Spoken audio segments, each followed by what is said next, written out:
नमस्कार, जोहार और भी है राहें में। मैं कीर्ति चौहान आपका बहुत बहुत स्वागत करती हूँ। हमारे इस कार्यक्रम में हम हर हफ्ते अलग अलग सब्जेक्ट्स में क्या क्या करियर अपॉर्चुनिटीज़ हैं उस पर विस्तार से चर्चा करते हैं।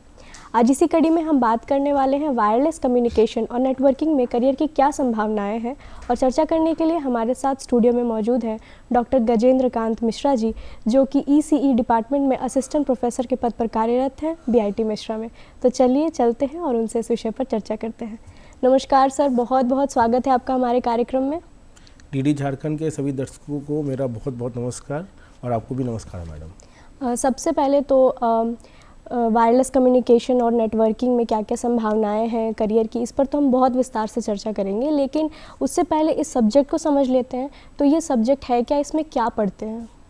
जब दो इलेक्ट्रॉनिक डिवाइसेस बिना किसी फिजिकल वायर के आपस में अपना इंफॉर्मेशन शेयर कर सकते हैं तो इसको हम वायरलेस कम्युनिकेशन बोलते हैं। इसके दो चरण है, दो स्टेप है। पहला तो चूंकि फिजिकली ये दोनों कनेक्टेड नहीं है, इसलिए उनका एड्रेस आइडेंटिफिकेशन और लिंक एस्टैब्लिशमेंट ये वायरलेस नेटवर्किंग कहलाता है। और फिर इस एस्टैब्लिश्ड लिंक के ऊपर जो इंफॉर्मेशन शेयर होता है इसको वायरलेस कम्युनिकेशन कहते हैं। तो ये complete wireless communication and networking system है जी।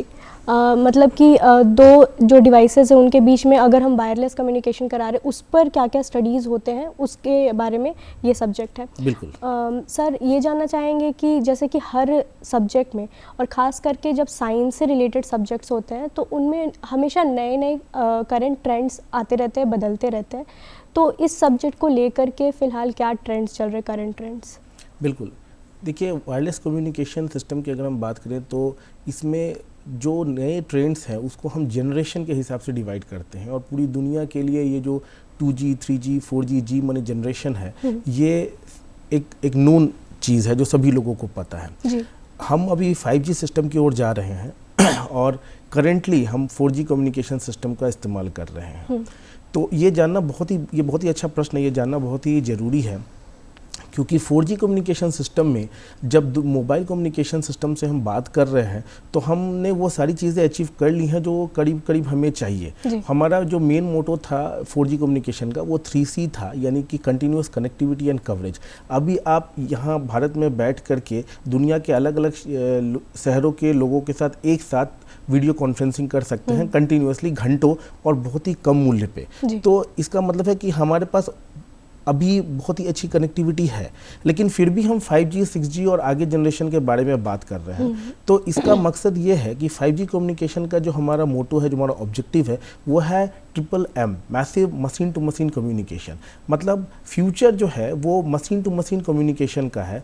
ये सारे मशीन्स जो दुनिया के अलग अलग हिस्सों में होंगे या पास में भी होंगे, ये खुद ही एक दूसरे के साथ बात कर सकेंगे, डेटा शेयर कर सकेंगे और हमारे लिए एक इन्वायरमेंट क्रिएट कर सकेंगे जो हमें कई तरह की सुविधाएं प्रदान करेंगे। हमें ज्ञात भी नहीं होगा कि हमें वो सुविधाएं मिल रही हैं, ऑटोमेटिक ये आपस में बात करके और हमारे लिए एक बहुत ही अच्छी सुविधा से युक्त एक दुनिया की संरचना करेंगे जी। मतलब जो हम हमेशा ये कहते रहते हैं कि आने वाले समय में जैसे कि हर एक चीज़ जो है वो ह्यूमन को उसमें अपना हाथ भी डालने की ज़रूरत नहीं पड़ेगी। वैसा हो जाएगा कि अभी जैसे कि हम मतलब मशीन ही आपस में इंटरैक्ट करेंगे और ह्यूमन का इंटरैक्शन उनके साथ में धीरे धीरे कम होने वाला है। करियर अपॉर्चुनिटीज़ की अगर बात करें इस फील्ड में, तो क्या पाथवे है, क्या स्टेप बाय स्टेप प्रोसेस लेना पड़ेगा एक स्टूडेंट को कि वो आगे चल करके इसमें एक करियर बना सके? देखिए मैडम, करियर पाथवे के बारे में जब हम बात करेंगे तो इसका दो डायरेक्शन है। पहला तो हमें क्या अलग अलग डिग्री लेनी है और दूसरी हमें क्या अलग अलग जानकारी लेनी है, क्योंकि जानकारी अलग अलग डिग्री के हिसाब से, डिग्री मेरे कहने का मतलब है कि हम अंडर ग्रेजुएट या पोस्ट ग्रेजुएट कोर्स जब करते हैं तो एक ही जानकारी के हम अलग अलग लेवल तक जाते हैं। तो वायरलेस कम्युनिकेशन एंड नेटवर्किंग के लिए हमें ITI यानी कि डिप्लोमा लेवल पर भी पढ़ाई होती है, अंडर ग्रेजुएट कोर्सेज BTech के लेवल पे पढ़ाई होती है, मास्टर्स लेवल पे भी होती है और PhD लेवल पर भी होती है। लेकिन इसमें जो सब्जेक्ट की गहराई के बारे में हम अध्ययन करते हैं वो अलग अलग लेवल का होता है। या तो हम पहले से जो व्यवस्था है उसके बारे में सिर्फ उसको इस्तेमाल करें तो ये अंडर ग्रेजुएट लेवल के कोर्स के स्टूडेंट के लिए काफ़ी है। पर अगर हम इसमें कुछ नया डालना चाहें जो रिसर्च है तो उसके लिए मास्टर्स और PhD लेवल का ज्ञान होना और डिग्री होना आवश्यक है जी। तो इसका मतलब है कि इसमें 3 लेवल का आपको पढ़ाई मिल सकता है या पाथवे मिल सकता है। एक आप डिप्लोमा कर सकते हैं, दूसरा, आप अंडर ग्रेजुएट जब बीटेक कर रहे होंगे तो आपके कोर्स में इसके बारे में थोड़ा बहुत रहेगा, लेकिन अगर आप इसी में आगे चल कर के पीजी करते हैं तब आप इसको अच्छे से विस्तार से पढ़ सकते हैं। बिल्कुल बिल्कुल। इसके बारे में हम ये जानना चाहेंगे, सबसे पहले जब हम बात कर रहे हैं कि डिप्लोमा कोर्सेज़ की या फिर जब बीटेक में एडमिशन होता है तो ये प्रोसेस के बारे में भी जानना चाहेंगे, क्योंकि बहुत सारे स्टूडेंट्स होते हैं उनको यही नहीं समझ में आता है कि कॉलेज कौन सा डिसाइड करें। तो हम ये कैसे डिसाइड कर सकते हैं कि कौन सा कॉलेज सबसे बेस्ट है? तो पहले तो इसी के बारे में बात करेंगे कि बेस्ट कॉलेजेस कौन कौन से हैं बीटेक को लेकर के हमारे झारखंड राज्य में भी और पूरे भारतवर्ष में। देखिए, कॉलेज जो है सभी अपने व्यवस्था के अनुसार कार्य करता है, पर अभी एक नया सिस्टम आ गया है NIRF रैंकिंग, जो ये डिसाइड करता है कि हर क्षेत्र को देखते हुए डिसाइड करता है कि वहाँ पर जो लैब की फैसिलिटी है, वहाँ रिसर्च की जो फैसिलिटी है, टीचर की जो क्वालिफिकेशन है, उसके हिसाब से एक रैंकिंग डिसाइड होता है और उसके हिसाब से अलग अलग कॉलेजेस निर्धारित होते हैं। तो अगर हम झारखंड की बात करें तो झारखंड में हमारे पास बहुत अच्छी पढ़ाई की व्यवस्था है। यहाँ झारखंड में हमारे पास IIT ISM धनबाद है, NIT है हमारे पास, BIT मिश्रा है, BIT और कई नए कॉलेजेस भी आ रहे हैं। तो यहाँ व्यवस्था काफ़ी अच्छी है पढ़ाई की। अभी IIIT भी रांची में नया खुला है, 4-5 साल हो गया है। तो ये 4-5 बहुत अच्छे कॉलेज हैं और उसके अलावे भी जो नए सारे कॉलेज हैं जो धीरे धीरे अपनी गुणवत्ता को बढ़ा रहे हैं। जी, कॉलेज में एडमिशन का क्या प्रोसेस है? एक तो जो बीटेक को लेकर के सबको पता है कि एक तो JEE देना पड़ता है, इसके अलावा भी कौन कौन से एग्ज़ाम्स होते हैं जो स्टूडेंट्स को क्वालिफाई करना पड़ता है इंजीनियरिंग कॉलेज में एडमिशन के लिए? इंजीनियरिंग कॉलेज में अगर हम अंडर ग्रेजुएट कोर्स की बात करें तो पूरे देश में और झारखंड में भी जो इंट्रेंस एग्ज़ाम है उसको 3 कैटेगरी में बांटा जा सकता है। एक तो जॉइंट इंट्रेंस एग्ज़ाम होता है जिसके थ्रू हम NIT, IIT, BIT मिश्रा और अच्छे कॉलेजेस में एडमिशन लेते हैं, कई सारे कॉलेजेस में। उसके अलावा स्टेट लेवल का कंबाइंड इंट्रेंस एग्ज़ाम भी होता है जो झारखंड कंबाइंड या बिहार कंबाइंड होता है। और कई सारे जो प्राइवेट कॉलेज हैं स्पेशली वो भी अपना इंट्रेंस एग्ज़ाम अरेंज करते हैं। ये तो हो गया अंडर ग्रेजुएट कोर्स के लिए। और पोस्ट ग्रेजुएट कोर्स के लिए भी सेंट्रली गेट का एग्ज़ाम होता है जिसको क्वालिफाई करके हम एडमिशन ले सकते हैं। उसके अलावा जो कॉलेजेस होते हैं वो अपने भी एंट्रेंस एग्ज़ाम पैरेलली जो है वो अरेंज कराते हैं। जी, और एलिजिबिलिटी क्राइटेरिया क्या है? जब स्टूडेंट सोचता है कि UG में इंजीनियरिंग ही करना है तो उसके लिए एलिजिबिलिटी क्राइटेरिया क्या है कि क्या एज लिमिट होनी चाहिए, आपने 10th और 12th में क्या क्या सब्जेक्ट्स लिए होने चाहिए, ये सब क्या एलिजिबिलिटी है? इंजीनियरिंग में करियर बनाने के लिए फिजिक्स, केमिस्ट्री और मैथ्स बहुत ही ज़रूरी है +2 लेवल पर। और जब मास्टर्स लेवल की बात करते हैं तो हम जिस पर्टिकुलर डायरेक्शन में बीटेक हमने किया है अगर हम उसी डायरेक्शन में एमटेक करें तो बेहतर है। उसके अलावा कुछ और कोर्सेज हैं जो दूसरे स्ट्रीम्स को भी अलाउ करते हैं। जैसे अगर हम कंप्यूटर साइंस की बात करें तो कंप्यूटर साइंस में अलग अलग डिपार्टमेंट के लोग भी मास्टर्स डिग्री करते हैं या रिमोट सेंसिंग में अलग अलग डिपार्टमेंट के लोग भी करते हैं। पर अगर अंडर ग्रेजुएट कोर्स की हम बात करें तो इसमें फिजिक्स, केमिस्ट्री और मैथ्स जो है वो मूलभूत जो है वो रिक्वायरमेंट है। बेस्ट कॉलेजेस और एलिजिबिलिटी क्राइटेरिया और कॉलेज में एडमिशन प्रोसेस के बाद जब मान लीजिए वैसे स्टूडेंट्स जो कि इंजीनियरिंग कर ही रहे हों और उनके कोर्स में ये आया भी हो तो उनको किन स्किल सेट्स पे ध्यान देना चाहिए कि अगर उनको वायरलेस कम्युनिकेशन और नेटवर्किंग में आगे चल कर के करियर बनाना है तो अपने जो कोर्स है, अपने ग्रेजुएशन के कोर्स के दौरान ये सारे स्किल सेट्स जो हैं ज़रूर अडाप्ट कर लेने चाहिए?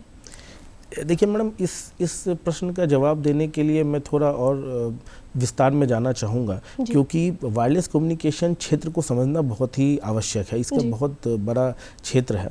तो जब ही दो डिवाइस आपस में बात करते हैं तो इनमें जो है बहुत सारी प्रक्रिया होती है और हर प्रक्रिया के बारे में एक्सपर्ट्स की ज़रूरत पड़ती है। तो वो एक्सपर्टाइज स्टूडेंट्स को लेना बहुत आवश्यक होता है। तो इसके लिए मैं इसके बारे में 2 मिनट लेना चाहूँगा, बताना चाहूँगा कि जब दो डिवाइस आपस में बात करते हैं तो सबसे पहले तो वो डिवाइस का जो सर्किट और डेवलपमेंट है उसके बारे में एक्सपर्टाइज होता है, जो RF सर्किट डिज़ाइन होता है, रेडियो फ्रीक्वेंसी, जो एक स्पेशल सर्किट होता है जो वायरलेस कम्युनिकेशन के लिए ही होता है।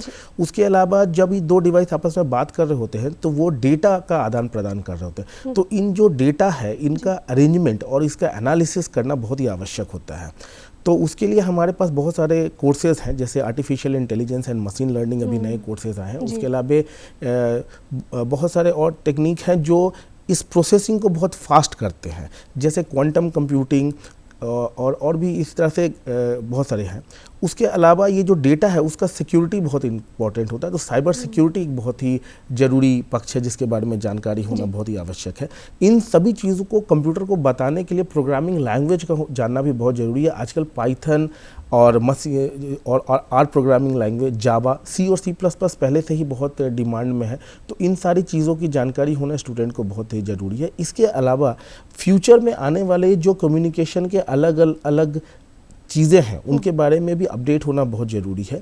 एक बहुत ही आवश्यक चीज़ आजकल मार्केट में आया है वो है इंटरनेट ऑफ थिंग्स। तो इंटरनेट ऑफ थिंग्स जिसमें डिवाइसेस आपस में बात कर रहे होते हैं, तो कुछ कोर्सेज इंटरनेट ऑफ थिंग्स से रिलेटेड भी हैं। तो अगर हम देखें तो हमारे पास एक बहुत ही व्यापक क्षेत्र है और हर क्षेत्र में एक्सपर्टाइज की ज़रूरत है। इन सारी चीज़ों की जो बेसिक जानकारी होती है वो अंडर ग्रेजुएट कोर्स में स्टूडेंट्स को दी जाती है और उसके बारे में जो स्पेशलाइज्ड जानकारी होती है उसके लिए उनको मास्टर्स कोर्स करना होता है। जी। मतलब कि जब वो अपने ग्रेजुएशन में जितने भी आपने सब्जेक्ट्स बताए, मतलब सब्जेक्ट्स नहीं, एक्सपर्टीज़ कुछ कुछ जो हैं वो आपने बताए, जो इंजीनियरिंग कर रहे होंगे वो स्टूडेंट्स बहुत अच्छे से समझ पा रहे होंगे क्योंकि उनके कोर्स में ये सारी चीज़ें आ रही होंगी, चाहे वो AI हो या फिर साइबर सिक्योरिटी की जब आपने बात करी तो ये वो बहुत बेहतर से समझ पा रहे होंगे। शुरुआत में जब आप चर्चा कर रहे थे तो आपने बताया था कि UG के लेवल में तो इसमें आपको बेसिक पढ़ाई कराई ही जाती है, बट इसमें रिसर्च का बहुत अपॉर्चुनिटीज़ है। आप इसमें अगर एडवांसमेंट लाना चाहते हैं, इसका अगर फ्यूचर कुछ और देखते हैं तो बहुत अपॉर्चुनिटीज़ है। तो रिसर्च को लेकर के इस सब्जेक्ट की क्या क्या अपॉर्चुनिटीज़ है? अंडर ग्रेजुएट स्टूडेंट्स के फाइनल ईयर में उन्हें कुछ प्रोजेक्ट असाइनमेंट दिया जाता है जिससे उनको प्रैक्टिकल हैंड्स ऑन एक्सपीरियंस होता है चीज़ों के बारे में। लेकिन अगर रिसर्च के डायरेक्शन में स्टूडेंट्स को वाकई जाना है तो उसके लिए उनको मास्टर डिग्री या PhD में इनरोल होना होता है, जिसमें जैसे मैंने बताया कि एक इंसान को सारी चीज़ों की जानकारी नहीं हो सकती है, लेकिन अगर वो अपना करियर सिक्योरिटी में बनाना चाहता है या वो डेटा प्रोसेसिंग में अपना करियर बनाना चाहता है तो उस पर्टिकुलर फील्ड में उसे मास्टर्स करना चाहिए ताकि उसके बारे में उसके और ज़्यादा जानकारी हो सके और वो उस बारे में आगे और कुछ कंट्रीब्यूट कर सके रिसर्च के माध्यम से। जी। अगर कोई भी सब्जेक्ट हो उसमें एक बहुत बेहतरीन करियर बनाना हो तो उसके लिए एक्सपीरियंस जो है एक बहुत बड़ा फैक्टर होता है कि अगर आप जितना एक्सपीरियंस पहले से लेकर के जाएंगे और ख़ास करके अपने स्टडीज़ के दौरान, अपने ग्रेजुएशन के दौरान, तो वो आगे चल कर के बहुत हेल्पफुल होता है। तो इंटर्नशिप की जब हम बात करते हैं तो इंटर्नशिप किस टाइप के इंटर्नशिप्स जो हैं आप अंडर ग्रेजुएट स्टूडेंट्स को एडवाइस करेंगे कि आप इस तरीके का इंटर्नशिप्स करिए अगर आपको इस सब्जेक्ट में इंटरेस्ट है तो? बहुत ही अच्छा प्रश्न है ये। इंटर्नशिप का अभी जो है अभी के बदलते टेक्नोलॉजिकल माहौल में इंटर्नशिप का बहुत ज़रूरी है ताकि स्टूडेंट्स को हैंड्स ऑन एक्सपीरियंस हो सके। इंटर्नशिप के लिए स्टूडेंट्स के पास बेसिकली 3 डायरेक्शन होते हैं। पहला तो इंडस्ट्री में जो काम हो रहा होता है उसमें वो ज्वाइन करके चीज़ों को सीख सकते हैं और रियल टाइम में अपना कंट्रीब्यूशन दे सकते हैं। उसके अलावा कुछ कोर्सेज होते हैं जो वो अपने पढ़ाई के दौरान भी कर सकते हैं पार्ट टाइम मोड से या ओपन एक्सेस मोड से, और छुट्टी के दौरान समर वेकेशन हुआ या विंटर वेकेशन हुआ वहाँ अपने कॉलेज में या दूसरे कॉलेज में जो टीचर कुछ रिसर्च कर रहे होते हैं वहाँ पर भी जा कर के उनके साथ जुड़ के वो कुछ रिसर्च के बारे में और जानकारी इकट्ठा कर सकते हैं या हैंड्स ऑन एक्सपीरियंस ले सकते हैं। जैसा मैंने पहले भी बताया, इसके अलावा इनके पास जो फाइनल सेमेस्टर होता है उसमें भी कुछ असाइनमेंट्स दिए जाते हैं, वो भी इनको मदद करते हैं चीज़ों को ज़्यादा अच्छी तरह से समझने में। प्रैक्टिकली उनको हैंड्स ऑन एक्सपीरियंस दिया जाता है। कोई भी सब्जेक्ट जब हम चुनते हैं तो उसमें फ्यूचर के लिए, मतलब जब हम करियर बनाना चाहते हैं तो हम ये ज़रूर देखते हैं कि आगे चल कर के फ्यूचर में इसमें फाइनेंशियली कितना ज़्यादा प्रॉफिट है। तो अगर हम इस सब्जेक्ट की बात करें तो ऐसे कौन कौन से जॉब प्रोफाइल्स हैं इसमें जो बच्चे कर सकते हैं और उन जॉब प्रोफाइल्स की क्या क्या सैलरीज होगी? जॉब प्रोफाइल और डेजिग्नेशन ये दोनों अलग चीज़ें होती है क्योंकि रिस्पॉन्सिबिलिटीज़ के हिसाब से इंडस्ट्री में उनका जो नाम है वो अलग अलग है। लेकिन फिर भी अगर हम क्वालिफ़िकेशन के हिसाब से उसे डिवाइड करें तो एक डिप्लोमा होल्डर जो होता है वो एक टेक्निकल सपोर्ट सिस्टम की तरह से काम करता है, टेक्निकल असिस्टेंट की तरह से काम करता है। उसका सैलरी 3 लाख के आसपास सालाना उम्मीद किया जा सकता है। अंडर ग्रेजुएट स्टूडेंट्स थोड़ा ज़्यादा जानकार होते हैं और उनकी सैलरी ऐसे तो ये डिपेंड करता है कि आप किस ऑर्गेनाइजेशन को ज्वाइन करें, ऑर्गेनाइजेशन का साइज़ भी बहुत इंपॉर्टेंट होता है। पर औसतन अगर हम देखें तो उनकी सैलरी 8 लाख से 12 लाख के आसपास जाती है जब वो शुरुआती दौर में होते हैं और उसके बाद वो स्किल सेट और एक्सपीरियंस के साथ काफ़ी आगे भी बढ़ते हैं। जब मास्टर्स डिग्री करके कोई स्टूडेंट ज्वाइन करता है इंडस्ट्री में या एकेडमिक्स एंड रिसर्च के लाइन में, तो उसकी सैलरी जो है वो सालाना 12 से 15 लाख के आसपास होती है। तो इस तरह से ये मैंने बताया है, ये एक औसतन सैलरी है जो करियर के स्टार्ट में होती है। और ये जो इंजीनियरिंग स्ट्रीम है इसमें सैलरी बहुत ही तेज़ी से बढ़ती है। ये इस बात पर डिपेंड करता है कि आप अपने करियर के दौरान आपने कितना ज्ञान लिया है, हैंड्स ऑन एक्सपीरियंस किया है आपने। मतलब कि आपके एजुकेशन और आपके एक्सपीरियंस के हिसाब से और जॉब प्रोफाइल के हिसाब से भी जो सैलरीज़ हैं वो डिफ़र भी करती हैं और आगे चल कर के बढ़ती भी हैं। ये जो फाइनेंशियल एस्पेक्ट है, इसी को थोड़ा सा इस पर और चर्चा करते हुए, स्टूडेंट्स जब एडमिशन भी लेते हैं ना, तो कई के लिए जो फ़ीस होती है वो अफोर्डेबल नहीं होती है। तो जब हम इंजीनियरिंग कॉलेजेस में एडमिशन की बात कर रहे हैं तो उस टाइम पर क्या क्या ऐसे स्कॉलरशिप प्रोग्राम्स चलते हैं जो बच्चे एग्ज़ाम्स दे करके उसमें अपनी जो फ़ीस है वो थोड़ी सी उसमें कमी कर सकते हैं? ये भी बहुत ही अच्छा प्रश्न है, क्योंकि फाइनेंशियल बर्डन एजुकेशन के लिए इसके बारे में चर्चा होना बहुत ही आवश्यक है। तो ये जो फाइनेंशियल सपोर्ट है इसके लिए इसको हम 3 कैटेगरी में बांट सकते हैं। पहले तो गवर्नमेंट ने कई सारे फाइनेंशियल स्कीम्स रखे हैं। उसके अलावा बहुत सारे सोशल सर्विस ऑर्गेनाइजेशन है, वो भी स्टूडेंट्स को सपोर्ट करने के लिए काफ़ी स्कॉलरशिप अरेंज करते हैं। और जो कॉलेजेस होते हैं, अच्छे बड़े कॉलेजेस होते हैं, वो भी स्टूडेंट को फाइनेंशियल सपोर्ट देते हैं। उनके जो फीस होते हैं उनमें छूट दे करके बहुत मदद करते हैं। मैं बताना चाहूँगा, जैसे चूँकि मैं BIT मिश्रा में हूँ और मैं उस चीज़ को अच्छे समझ सकता हूँ, तो हमारे यहाँ स्टूडेंट्स को 2 कैटेगरी में बांटा गया कि उनका फाइनेंशियल कंडीशन क्या है और उनके पढ़ाई की व्यवस्था क्या है, वो कितने इंटेलिजेंट है। तो उनके परफॉर्मेंस के हिसाब से और उनके फाइनेंशियल कंडीशन के हिसाब से उनको फीस में बहुत ही ज़्यादा छूट दी जाती है। और उसके अलावा अगर हम मास्टर्स डिग्री की बात करें तो मास्टर डिग्री में जो बच्चे गेट क्वालिफाई करके आते हैं तो उनके लिए गवर्नमेंट के तरफ से भी स्कॉलरशिप का प्रावधान होता है। और जैसे मैंने बताया, बहुत सारे प्राइवेट ऑर्गेनाइजेशन है, वो भी बच्चों को मदद करने के लिए काफ़ी फाइनेंशियल सपोर्ट प्रोवाइड करते हैं स्कॉलरशिप के माध्यम से। जैसा कि आप शुरुआत में जब बता रहे थे इसके बारे में, इस सब्जेक्ट के बारे में, तो आपने बताया था कि ये तो डिप्लोमा में भी है और UG में भी आपको पढ़ना है, और अगर आप एडवांस पढ़ना चाहते हैं तो PG में भी पढ़ना है। और जो हमारा नेशनल एजुकेशन पॉलिसी है उसमें भी अभी डिवीज़न हो गया है कि अगर आप 1 साल में छोड़ते हैं तो क्या सर्टिफिकेशन आपको मिलेगी, शायद 2 साल में छोड़ने पर आपको डिप्लोमा मिल जाएगा। तो ये दोनों भी कोरिलेटेड है। तो जो बच्चे हताश हो जाते हैं कि उनकी पढ़ाई कंप्लीट नहीं हो पाई, कॉलेजेस कंप्लीट नहीं हो पाए उनके, तो उन बच्चों के लिए ये एक बहुत अच्छा फैक्टर है। तो अगर आप नेशनल एजुकेशन पॉलिसी जो है उसको अगर आप थोड़ा सा एक्सप्लेन कर पाएँ, जो इसका मल्टीपल एंट्री और एग्जिट गेटवे है। बहुत ही अच्छा नेशनल एजुकेशन पॉलिसी स्टूडेंट्स को काफ़ी मदद पहुंचाने के लिए डिज़ाइन किया गया है। यहाँ बच्चे जो हर साल के कोर्स करते हैं, first year course, second year course, third year course, और इंजीनियरिंग में अगर 4th ईयर कोर्स, क्योंकि नॉर्मल साइंस 3 साल का ग्रेजुएशन कोर्स होता है और इंजीनियरिंग 4 साल का ग्रेजुएशन कोर्स होता है।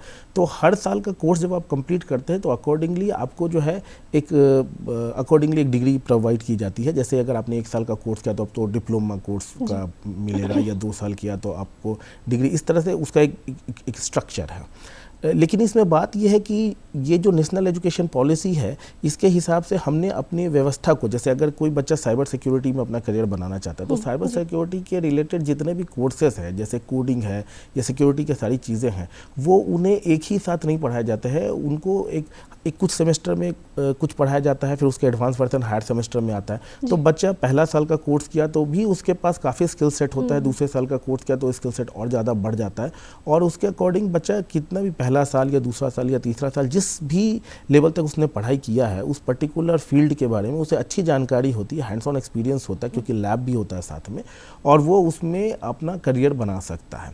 ऑब्वियसली जो बच्चा जितना ज़्यादा पढ़ाई किया है उसका उतना ही ज्ञान है और उसी हिसाब से उसके लिए अपॉर्चुनिटी है। लेकिन इसमें एक और अच्छी बात है कि अगर बच्चा कुछ साल तक पढ़ाई करने के बाद नौकरी करने चला जाता है और फिर उसे लगता है कि मैं अपना स्किल सेट फिर से इम्प्रूव करूं, तो वो वापस से आकर के यूनिवर्सिटी को ज्वाइन करके वहीं से अपनी पढ़ाई आगे बढ़ा सकता है।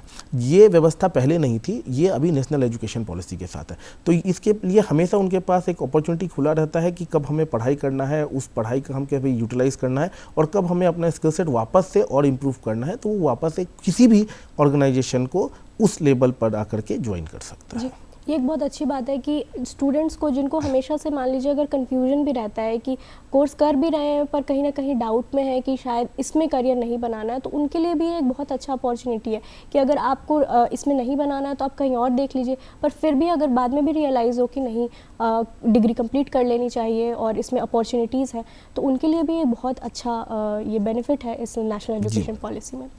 जब हम एजुकेशन की बात करते हैं तो बहुत सारे स्टूडेंट्स होते हैं जिनको कि भारत से बाहर जाकर के पढ़ने का शौक़ होता है। इस सब्जेक्ट को लेकर के अगर किसी को फॉरेन स्टडीज़ करना है तो उसके लिए क्या क्या प्रावधान है? भारत से बाहर जाके पढ़ाई करने के लिए बहुत सारी यूनिवर्सिटीज़ ने व्यवस्था काफ़ी अच्छी रखी हुई है, लेकिन उसके लिए जो 2 मुख्य एग्ज़ाम है वो उन्हें देना पड़ता है, टोफेल का और जीआरई का। इसके अलावा अगर किसी बाहर के यूनिवर्सिटी के प्रोफेसर, उनके पास अगर कोई अपॉर्चुनिटी है, फंडिंग अपॉर्चुनिटी या रिसर्च अपॉर्चुनिटी है, तो वो भी एडवर्टाइज़ करते हैं और बच्चे उसमें अप्लाई करके जाके उनके साथ काम कर सकते हैं।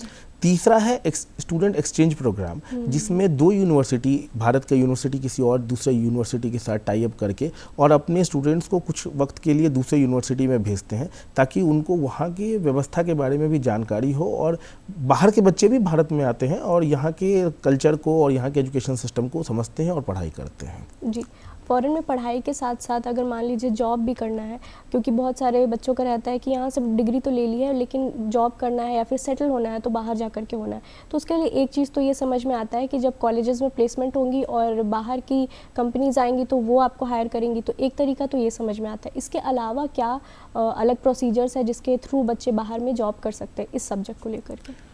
देखिए, वसुधैव कुटुंबकम का तो हमारे यहाँ भारत में पहले से ही विश्वास रहा है, और बच्चे जो हैं वो यहाँ पर भी अपनी सेवाएं दे रहे हैं और बाहर भी जा रहे हैं। इस बारे में जो आपका प्रश्न है उसका उत्तर देने से पहले मैं एक और बात ये बोलना चाहूँगा कि भारत की स्थिति काफ़ी बदल गई है, तो बच्चों को पहले ये देखना चाहिए कि क्या वाकई उन्हें बाहर जाने की आवश्यकता है, क्योंकि बाहर में उनका डिमांड बहुत ज़्यादा है और वो बहुत अच्छे पोस्ट पर भी हैं, उनका तजुर्बा बहुत मायने रखता है और उन्हें काफ़ी पसंद किया जाता है। पर क्या उन्हें इस वक्त भारत को भी आवश्यकता है कि वो अपना जो नॉलेज है, अपना जो एक्सपीरियंस है, उसका यूटिलाइज भारत के डेवलपमेंट के लिए भी करें? तो ये भी एक बहुत ही मुख्य बात है कि बाहर जाने से पहले उन्हें इस तथ्य पर देखना होगा कि क्या मुझे अपने देश के बारे में, उसकी तरक्की के बारे में क्या मैं कर सकता हूँ। इसके अलावा ये तो एक बात है, लेकिन फिर भी अगर वो बाहर जाने में इंटरेस्टेड हैं तो डेफिनेटली इंजीनियरिंग स्ट्रीम में स्पेशली काफ़ी सारी अपॉर्चुनिटीज़ आते रहती है, एडवर्टीजमेंट आता रहता है और उसके लिए वो अप्लाई करते हैं, और उसके बाद उन्हें कुछ वर्क परमिट चाहिए होता है, वीज़ा चाहिए होता है, जिसकी व्यवस्था जो ऑर्गेनाइजेशन है जो उन्हें इनवाइट कर रहा है वो खुद ही कर देता है।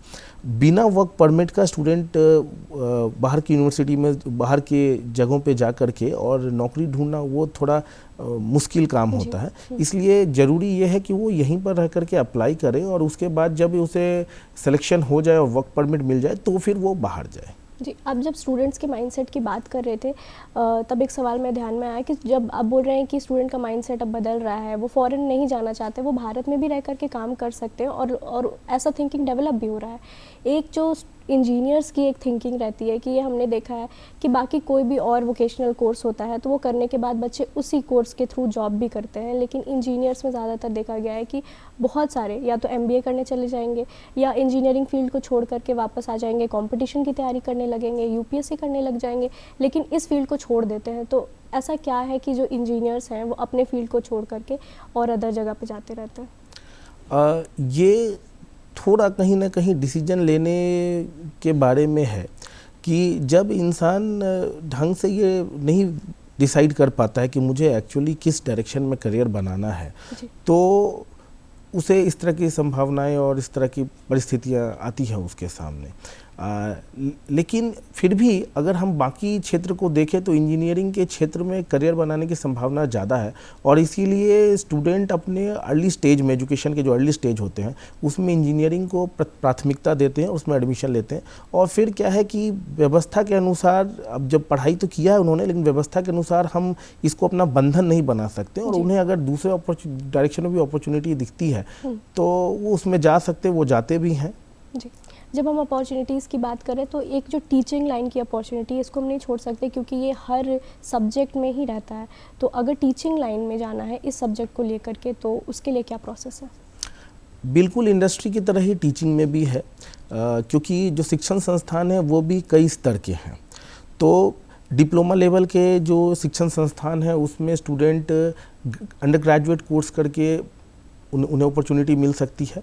उसके अलावा कुछ इंजीनियरिंग कॉलेजेस में भी मास्टर्स डिग्री पे लेकर के वो शिक्षण संस्थान को ज्वाइन कर सकते हैं।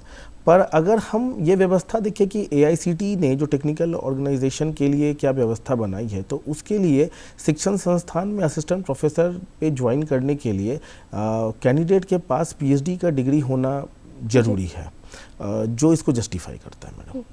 तो इसके अलावा एक जो सवाल मैं पूछना चाहूँगी कि जो इंजीनियरिंग में आने के लिए, इंजीनियरिंग कॉलेज में आने के लिए जितने भी इंट्रेंस एग्ज़ाम्स होते हैं, उसके लिए आजकल एक बहुत ज़्यादा प्रचलित ये है कॉन्सेप्ट कि लोगों को कोचिंग में जाना रहता है। कि क्या ये ज़रूरी है कि कोचिंग में एडमिशन लेना बहुत इंपॉर्टेंट है, या फिर सेल्फ स्टडी से ये नहीं हो सकता है? क्योंकि कोचिंग की जो सिचुएशन है आजकल वो बहुत ही ज़्यादा बिल्कुल कॉर्पोरेट स्टाइल का बन चुका है। वो जो गुरु शिष्य वाला जो कॉन्सेप्ट था वो कोचिंग इंस्टीट्यूट में धीरे धीरे कम होता हुआ दिख रहा है। तो आपको क्या लगता है कि जो कोचिंग का जो कॉन्सेप्ट है वो उसको और बढ़ावा देना चाहिए, या फिर सेल्फ स्टडी पे कर सकते हैं बच्चे? शिक्षण की हर प्रक्रिया अच्छी है। हमें ये देखना है कि हम अपने आप को कितना डिसिप्लिन रख पाते हैं, क्योंकि हर स्टूडेंट के साथ व्यवस्था अलग होती है। एक बच्चा है जिसके माँ बाप बहुत ज़्यादा एजुकेटेड है और उसको समय दे सकते, गाइड कर सकते हैं। दूसरा बच्चा है उसके माँ बाप उतने एजुकेटेड नहीं है या उनके पास उतना वक्त नहीं है। तो ये इस बात पर निर्भर करता है कि कैंडिडेट के सामने परिस्थिति क्या है। तो कोचिंग ज्वाइन करने में कोई बुराई नहीं है, लेकिन हाँ सेल्फ स्टडी जो है वो सबसे उत्तम व्यवस्था है। तो स्टूडेंट को खुद ही ये डिसिप्लिन रखना चाहिए कि वो कितना टाइम दूसरों से सीखने में लगाएगा और कितना टाइम वो खुद उस चीज़ को आत्मसात करने में लगाएगा। इसके अलावा कोचिंग इंस्टीट्यूट में जाने से जो एक फ़ायदा है वो ये है कि वो दूसरे स्टूडेंट्स को मिलता है और उससे एक चैलेंजिंग माहौल तैयार होता है, कॉम्पिटिटिव माहौल तैयार होता है। लेकिन हाँ सिर्फ कोचिंग संस्था के भरोसे हम या किसी भी एंट्रेंस एग्ज़ाम में कुछ हासिल कर ले ऐसा नहीं होता है। अंतोगत्वा आप इस बात पे निर्भर करता है कि आपने उसके लिए कितना वक्त दिया है, आपने उस चीज़ उस सब्जेक्ट को कितनी गहराई से समझा है। जैसे हर चीज़ का प्रोज एंड कॉन्स है, वैसे कोचिंग इंस्टीट्यूट्स का भी है, बहुत सारा बेनिफिट भी है और एंड रिजल्ट जो है वो आपके ही हाथ में है। बहुत बहुत शुक्रिया सर हमारे साथ जुड़े रहने के लिए और इस सब्जेक्ट पर इतनी विस्तारित जानकारी देने के लिए। धन्यवाद मुझे आमंत्रित करने के लिए मैडम। इसी तरह हर हफ्ते हम अलग अलग सब्जेक्ट्स को लेकर के उसमें क्या क्या करियर अपॉर्चुनिटीज़ है उस पर चर्चा करते रहते हैं इस कार्यक्रम में। फ़िलहाल के लिए इतना ही। आज का जो कार्यक्रम है वो आप दूरदर्शन झारखंड के YouTube चैनल DD झारखंड पर जाकर के देख सकते हैं। टाटा प्ले पर भी हम अवेलेबल है 1145 चैनल नंबर पर। अब मुझे दीजिए इजाज़त, मैं मिलूँगी आपको और भी है राह के अगले अंक में। तब तक के लिए जोहार। जोहार।